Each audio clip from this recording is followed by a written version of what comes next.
Oui, je vais faire en fait assez vite puisque la plupart des points d'accroche, appelons-les ainsi, qui ont été évoqués, se retrouvent dans les amendements que nous allons étudier dans un instant. Peut-être deux, trois remarques quand même, très rapidement comme ça, puisque nous n'en reparlons pas dans les amendements, mais Monsieur Batti, d'abord, je suis surpris de vous entendre nous dire que la ligne 19 est trop lointaine, puisque si elle est lointaine, c'est notamment parce que typiquement, c'est l'un des projets sur lesquels l'État n'a pas voulu s'engager. Et puis, quant à l'aide à apporter aux opérateurs, la SNCF n'a pas sollicité d'aide, à ma connaissance, à date. La RATP l'a fait et Île-de-France Mobilité a décidé de faire peser un effort considérable sur 2 ans de 285 millions pour détendre. Je n'ai pas le sentiment que l'actionnaire majoritaire, voire unique, et de l'une et de l'autre de ces deux entreprises ait fait le même genre de geste. Je vous renvoie donc, puisque vous en portez défense systématiquement ici, à vos amis de l'État. Sur la question, cher Fabien Guillot-Bataille, d'abord en vous remerciant de noter, de féliciter, même c'était votre terme, la dynamique qui est à l'œuvre. Je vais y revenir dans un instant.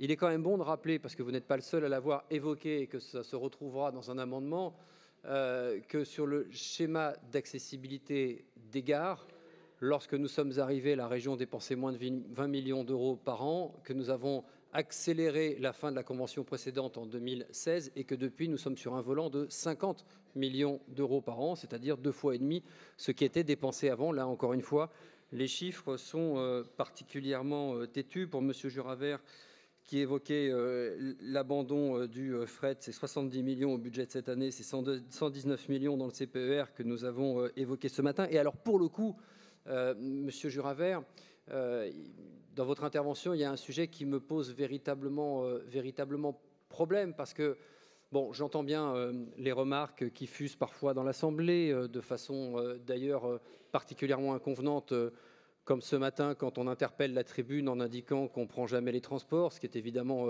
un mensonge. Je ne vois pas qui peut juger dans cette salle de qui les prend ou qui ne les prend pas. Mais opposer le fret ferroviaire en baisse, opposer les crédits transport public en baisse au fait que nous monterions en gamme sur 2 sujets, le car express et le covoiturage, c'est juste la démonstration d'une profonde méconnaissance de ce qu'est la géographie de l'Île-de-France.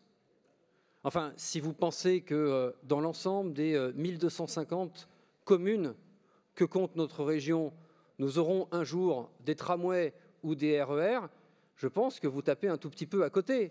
Et pour celles et ceux qui, justement, sont assez durablement encore obligés de prendre la voiture, vous ne pouvez pas reprocher à la région Île-de-France de construire des réseaux maillés et de covoiturage pour lutter contre l'autosolisme et de bus express pour faire gagner du temps et permettre le rabattement de la voiture en zone rurale et périurbaine vers des cars. Alors cette intervention, pour le coup, définitivement, je ne la comprends pas. Merci à Marianne et merci à Romain d'avoir rappelé la réalité des investissements qui sont les nôtres depuis des années et qui, d'une certaine manière, répondent à Isabelle Bérécy sur le fait que, oui, bien sûr, les transports, c'est une priorité absolue. On ne peut pas dire le contraire. Alors, moi, je veux bien, c'est très marrant d'ailleurs, de la tribune, d'entendre l'ensemble des groupes s'exprimer, parce qu'on a l'impression qu'il y a 2 mondes qui s'opposent avec une vision pas dogmatique, mais une vision de la réalité complètement opposée. Mais enfin, essayons de remettre un tout petit peu tout le monde d'accord. Le transport du quotidien est difficile pour les voyageurs. Est-ce que quelqu'un le nie?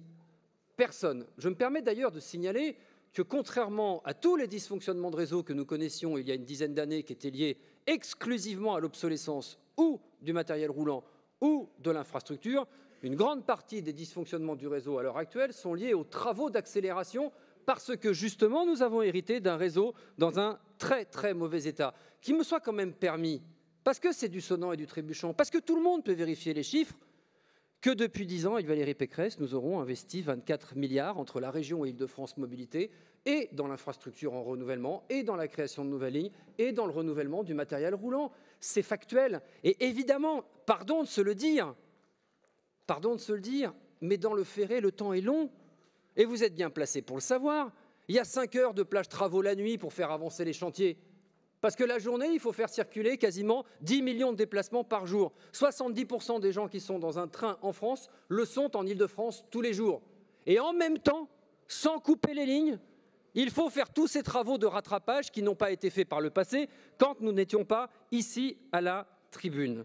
Donc qu'il me soit permis de rappeler que les efforts sont faits, que la priorité est là, que les changements, évidemment, ils sont longs à venir et personne n'a fait rêver les gens. Personne.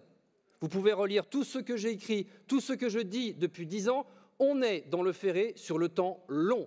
Et comme le temps de l'impréparation, le temps de l'inaction a été particulièrement long, souffrez que le temps de réparation le soit également.